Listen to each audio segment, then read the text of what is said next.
चंद्रयान-3 के successful mission के बाद इसरो एक बार फिर तैयार है अपने नए मिशन के लिए, अपने नए स्पेसक्राफ्ट आदित्य L1 के साथ। इस मिशन में हमारा स्पेसक्राफ्ट आदित्य L1 1.5 मिलियन से ज्यादा की डिस्टेंस कवर करेगा, जो अर्थ और मून के डिस्टेंस से 10 टाइम्स ज्यादा होगी। इस वीडियो के एंड तक आपको आदित्य L1 की कंप्लीट इन्फॉर्मेशन मिल जाएगी कि वो वर्क कैसे करता है, उसमें मैकेनिज्म क्या यूज हुए, इंडिया एंड इसरो के लिए वो इतना इंपॉर्टेंट क्यों है। आदित्य L1 को कंपेयर करेंगे बाकी कंट्रीज के सोलर मिशन के साथ। आप अपनी नीड के अकॉर्डिंग इन्हें देख सकते हैं। एंड एज यू नो, इस चैनल के थ्रू मेरा एम इंडिया को सुपर पावर बनाने का, एंड वो गोल तभी पूरा होगा जब इसरो और हमारे स्पेस मिशन सक्सेसफुल होते जाएंगे। एंड आई रिक्वेस्ट आप डिस्क्रिप्शन में दिए गए इस चैनल को लेके मेरे थॉट्स को जरूर पढ़ें।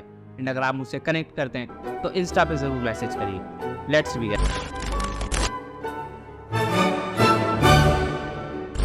आदित्य L1 की ऑब्जेक्टिव्स एंड स्पेसिफिकेशन समझने से पहले हमें ये समझना होगा कि उसे प्लेस कहाँ किया जाएगा, बिकॉज मून की तरह हम अपने स्पेसक्राफ्ट को डायरेक्ट सन पे लैंड नहीं करा सकते। आदित्य L1 की डेस्टिनेशन एक स्पेशल पॉइंट है जिसको लैग्रेंज पॉइंट और L1 कहा जाता है। इस पॉइंट में आदित्य L1 को अर्थ एंड सन की ग्रेविटी बैलेंस कर लेगी, मींस दोनों तरफ से इक्वल फोर्स लगने लगेगी। एंड इस मोमेंट में आदित्य L1 ना अर्थ में गिरेगा ना सन में, एंड कम फ्यूल यूज करके फ्रीली ऑर्बिट में मूव करेगा। किसी भी दो सेलेस्टियल बॉडीज के बीच में 5 लैग्रेंज पॉइंट होते हैं from L1 to L5, and L1 जहाँ पे आदित्य को प्लेस किया जाएगा वो सन के ज्यादा करीब होगा, सो दैट वो हमको क्लियर एंड जेन्युइन डेटा दे पाए। ऑल्दो आदित्य L1 को चंद्रयान-3 से 10 टाइम्स ज्यादा डिस्टेंस कवर करनी है, बट वो भी सेम टेक्निक यूज करेगा जो चंद्रयान-3 ने यूज की थी। Polar satellite launch vehicle PSLV अर्थ की ऑर्बिट में लॉन्च करेगा, एंड देन आदित्य L1 अपने पुशिंग मैकेनिज्म से ग्रेजुअली अपनी स्पीड को बढ़ाता जाएगा, एंड एक मोमेंट में अर्थ ग्रेविटी से निकल के सन की तरफ बढ़ जाएगा। अर्थ से L1 पॉइंट तक पहुंचने में आदित्य भैया को 4 मंथ्स लगेंगे। आदित्य L1 मिशन का मेन ऑब्जेक्टिव है सन की different layer such as corona,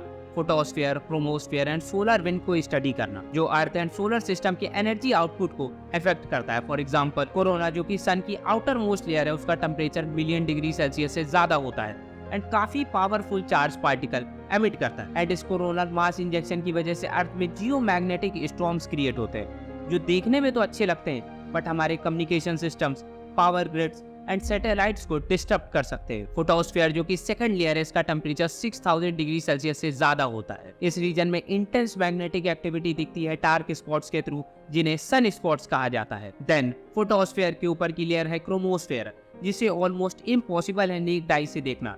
इसका टेम्परेचर ऑलमोस्ट 20,000 डिग्री सेल्सियस होता है, एंड इस पार्ट में सन सरफेस से प्लाज्मा जेट्स निकलते हैं जिन्हें स्पिक्यूल्स कहा जाता है। एंड लास्ट सोलर विंड, इस पार्ट से काफी सारे चार्ज पार्टिकल सन की मैग्नेटिक फील्ड लेके डिफरेंट प्लैनेट्स में चले जाते हैं, एंड अर्थ में मैग्नेटोस्फीयर से इंटरेक्ट होकर ऑरोरास जैसे फिनोमिना क्रिएट करते हैं। सन के इन सारे एस्पेक्ट्स को समझने के लिए आदित्य L1 में 7 साइंटिफिक इंस्ट्रूमेंट्स लगाए गए। Number 1, visible emission line coronagraph VELC। ये विजिबल लाइट में कोरोना जो फर्स्ट लेयर थी उसे ऑब्जर्व करेगा एंड उसकी मैग्नेटिक फील्ड मेजर करेगा। Number 2, solar ultraviolet imaging telescope suite. ये फोटोस्फीयर एंड क्रोमोस्फीयर की अल्ट्रावायलेट वेवलेंथ में इमेज लेगा एंड उसका temperature and brightness variations measure करेगा। Number 3, solar low energy X-ray spectrometer SoLEXS. ये ओवरऑल सन के soft X-ray emission and solar flares को measure and detect करेगा। Number 4, high energy L1 orbiting X ray spectrometer HAL1OS। ये overall sun के hard X ray emission and solar flares को measure and detect करेगा।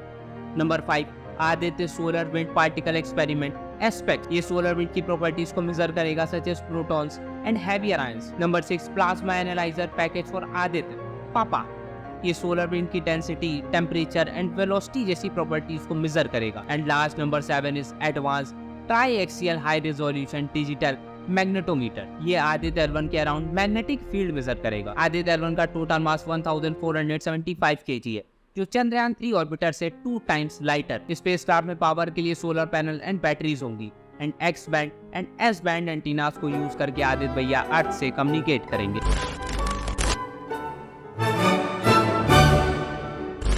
Aditya L1 से पहले भी कुछ कंट्रीज ने सन की स्टडी के लिए डिफरेंट मिशंस लॉन्च किए, different objective, orbit, budget and instruments के साथ। Number 1 is NASA Parker solar probe. ये अभी तक का most daring and ambitious solar mission है, जो 2018 में लॉन्च हुआ था। ये स्पेसक्राफ्ट सन के 6 मिलियन किलोमीटर क्लोज तक जा सकता है एंड 1300 डिग्री सेल्सियस तक का टेम्परेचर बियर कर सकता है, एंड इसकी स्पीड 300 किलोमीटर पर सेकंड की है। इस क्राफ्ट का गोल है सन की magnetic field, plasma and energetic particles को डिटेल में मेजर करना। ये मिशन कुछ मिस्टीरियस चीजों को भी सॉल्व करेगा, such as why corona is hotter than its surface and what accelerates the solar wind. इस मिशन का बजट $1.5 बिलियन है। Number 2 is ESA solar orbiter. ये European space agency ESA and NASA का joint venture है जो 2020 में launch हुआ था।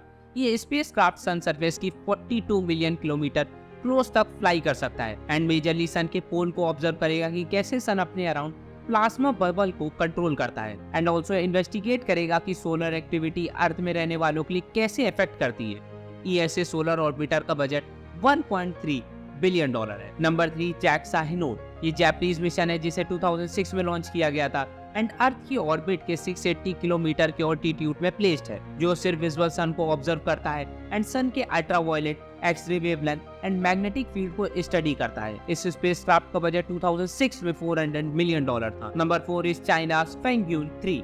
ये प्रोजेक्ट चाइना के डिफरेंट वेदर सैटेलाइट सीरीज का पार्ट है जो 2008 में लॉन्च हुआ था एंड अर्थ ऑर्बिट में 850 किलोमीटर के ऑल्टीट्यूड में प्लेस्ड है। ये स्पेसक्राफ्ट सन जब विजिबल होता है तब उसके ultraviolet wavelength, radiation output, sunspots and flares को मॉनिटर करता है। इस प्रोजेक्ट का कॉस्ट पब्लिकली अवेलेबल नहीं है। इस कंपैरिजन से आप समझ गए होंगे कि आदित्य L1 के पास काफी सारे यूनिक फीचर्स हैं जो उसे बाकी सोलर मिशन से यूनिक एंड बहुत बेहतर बनाता है एंड हमारे मिशन की कॉस्ट सिर्फ $100 मिलियन है जो बाकी सोलर मिशन से बहुत बहुत कम है। बाकी कंट्रीज जो बिलियन डॉलर्स में अचीव कर रही है, हम उससे ज्यादा सिर्फ मिलियन डॉलर्स में ही अचीव कर ले रहे हैं। ये दिखाता है कि इसरो के साइंटिस्ट इतने ज्यादा इंटेलिजेंट एंड कैपेबल है कि हाई क्वालिटी साइंस को लो कॉस्ट इंजीनियरिंग में अचीव कर ले। हमने बात कर ली कि आदित्य L1 वर्क कैसे करता है एंड बाकी कंट्रीज से कंपैरिजन में कॉस्ट इफेक्टिव भी है, पर हम इतना पैसा भी क्यों खर्च कर रहे हैं, ये जानने के लिए हमें आदित्य L1 मिशन की इंपॉर्टेंस जाननी पड़ेगी। आदित्य L1 मिशन सिर्फ हमें सन की एडवांस नॉलेज ही नहीं देगा, उसके अलावा इसरो की साइंटिफिक एंड टेक्नोलॉजिकल कैपेबिलिटीज को एंड पूरी दुनिया के सामने इंडिया की प्रेस्टीज एंड लीडरशिप को भी स्ट्रॉन्ग करेगा। इंडिया का ये पहला मिशन होगा जो लैंग्वेज पॉइंट को यूज करेगा।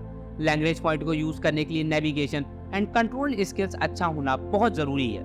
इस मिशन से हम दुनिया को ये दिखा सकते हैं कि इंडिया की साइंटिफिक इंस्ट्रूमेंट इतने कैपेबल है कि सन का हाई रेजोल्यूशन डेटा प्रोवाइड कर सकते हैं एंड वर्ल्ड की बेस्ट एजेंसीज के साथ कम्पीट कर सकते हैं। आदित्य L1 मिशन से इंडियन सोसाइटी एंड इकोनॉमी को भी काफी बेनिफिट होगा बिकॉज हमें weather forecasting, disaster management, communication and navigation का वैल्यूएबल डेटा मिलेगा।